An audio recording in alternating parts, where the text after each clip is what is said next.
The economy's in bad shape, credit is tight, you need a loan, but the bank says no. What do? Well, you could just print your own money, because in tonight's Eye on America, Richard Schlesinger reports on tough times and a tender solution. Some of the most beautiful towns in Massachusetts are tucked away in the Berkshire Mountains. In good times, tourist dollars also make these towns some of the most prosperous. But these are not good times. This whole area really took a bad hit. And the recession in general, the first thing people will cut back on is summer home and leisure activities. Dan Tazinski's produce farm almost went under last year in the depths of the recession. He used to depend on local banks to give him a yearly loan to see him through the winter. Getting $5,000 from the bankers was never a problem until last year. They didn't laugh in my face, but they said, you know, thanks but no thanks. We don't need the business that badly. Cash was very hard to come by. So someone just wildly said, well, why not print your own? And, you know, you almost think of a Laurel and Hardy skit. That they're good, you know. It's not legal, Dan. It's not legal, no. It's just not legal. Can't do it. But we found out it was. Dan and his wife Martha printed their own farm notes and asked their customers to become investors. It says, in farms we trust. In farms we trust. This is great. This is nothing about banks in here, you know? No. Yeah. We've replaced George Washington with a head of cabbage there. Anyone could buy a farm note for $9 in the fall. Come spring, the note could buy $10 worth of produce.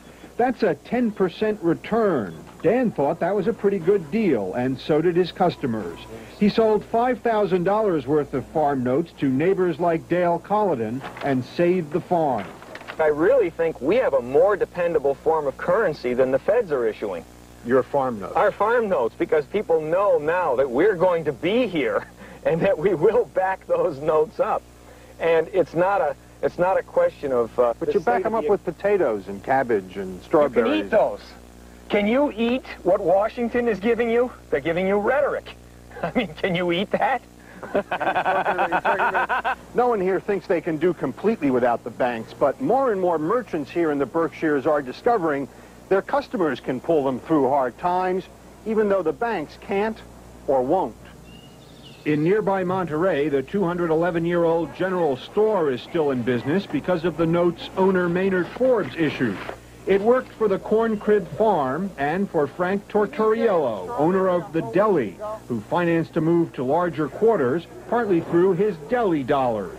Customers bought them for $9. 6 months later, they could buy $10 worth of sandwiches. So the banks didn't think that you were worth taking the risk. But the people did. And that's, you know, that's where I think the whole point lies as to why it works.